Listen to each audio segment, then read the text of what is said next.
नमस्कार। चलिए आज बात करते हैं रेलवे ग्रुप डी के आवेदन प्रक्रिया की। हम इसकी हर छोटी बड़ी बात को समझेंगे ताकि तैयारी में कोई कमी ना रह जाए। देखिए, रेलवे ग्रुप डी की भर्ती ये एक बहुत बड़ा मौका है, इसमें कोई शक नहीं।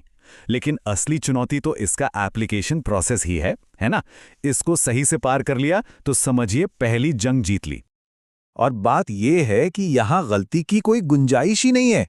जरा सोचिए, बस एक जरा सी चूक और पूरी मेहनत पर पानी फिर सकता है। आवेदन सीधा रद्द। इसीलिए पहले स्टेप से ही बिल्कुल एकदम सटीक होना जरूरी है। तो आज हम क्या क्या देखने वाले हैं। सबसे पहले बात होगी रेलवे भर्ती के इस बड़े मौके की। फिर हम समझेंगे सफलता के 3 पिलर्स यानी 3 स्तंभ। पहला, सही दस्तावेज। दूसरा, सही कैटेगरी चुनना। और तीसरा, कुछ और जरूरी बातें। आखिर में देखेंगे कि कैसे अच्छी तैयारी ही कामयाबी दिलाती है। ठीक है, तो सबसे पहले बात करते हैं कि ये मौका आखिर कितना बड़ा है। ये कोई 100-200 वैकेंसीज की बात नहीं हो रही है। हम बात कर रहे हैं हजारों पदों की। मतलब एक ऐसा सुनहरा मौका जो कितनों की जिंदगी बदल सकता है। और बस इसीलिए एप्लीकेशन में एक भी गलती करना वो हम अफोर्ड नहीं कर सकते।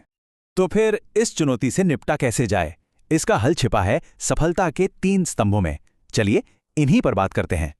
ये 3 पिलर्स एक तरह से कामयाबी तक पहुंचने का एक मजबूत पुल है। पहला पिलर, सही डॉक्यूमेंट्स। दूसरा, सही कैटेगरी का चुनाव।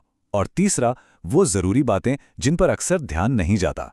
तो चलिए एक एक करके इन पिलर्स को समझते हैं। तो शुरू करते हैं पहले और सबसे जरूरी स्तंभ से, सही दस्तावेज।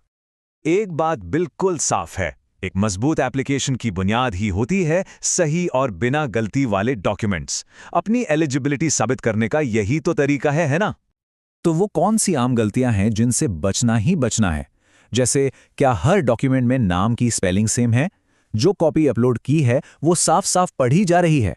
सर्टिफिकेट पर जो तारीखें हैं वो वैलिड हैं? और हाँ, कोई भी डॉक्यूमेंट अधूरा तो नहीं है? यही छोटी छोटी चीजें हैं जो पूरा खेल बना भी सकती हैं और बिगाड़ भी सकती हैं।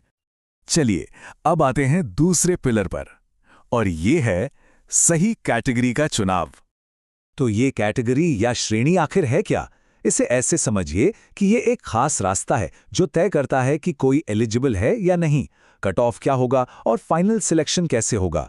और अगर गलती से भी गलत रास्ता चुन लिया तो समझिए पूरी रेस से ही बाहर।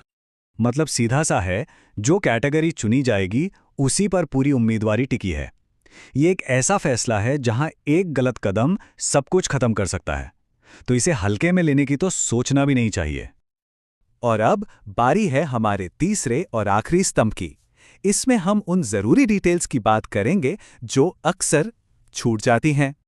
अक्सर इन्हीं छोटी छोटी चीजों में सबसे बड़ी गड़बड़ होती है, तो एक बार चेक करना बनता है। फोटो और साइन सही साइज और फॉर्मेट में है या नहीं? कॉन्टैक्ट इन्फॉर्मेशन जैसे ईमेल और फोन नंबर एकदम सही है? एप्लीकेशन फीस भर दी है और उसकी रसीद है?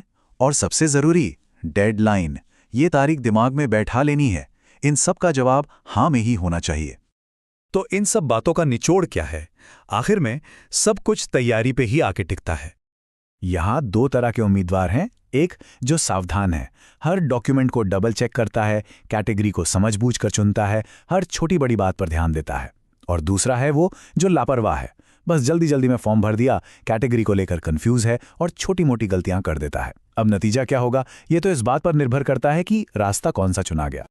तो बस एक आखिरी बात याद रखनी है, वो फाइनल सबमिट बटन दबाने से पहले हर एक चीज को चेक करें, फिर से चेक करें और हो सके तो एक बार और चेक करें। क्योंकि कामयाबी का कोई शॉर्टकट नहीं होता, ये सिर्फ मेहनत और सावधानी से ही मिलती है। तो अब सवाल ये है कि कामयाबी की कहानी लिखने के लिए रणनीति क्या होगी? क्या एक सावधान उम्मीदवार की तरह हर कदम सोच समझकर उठाना है? ये फैसला हर उम्मीदवार को खुद करना होगा। इस पर सोचना बहुत जरूरी है।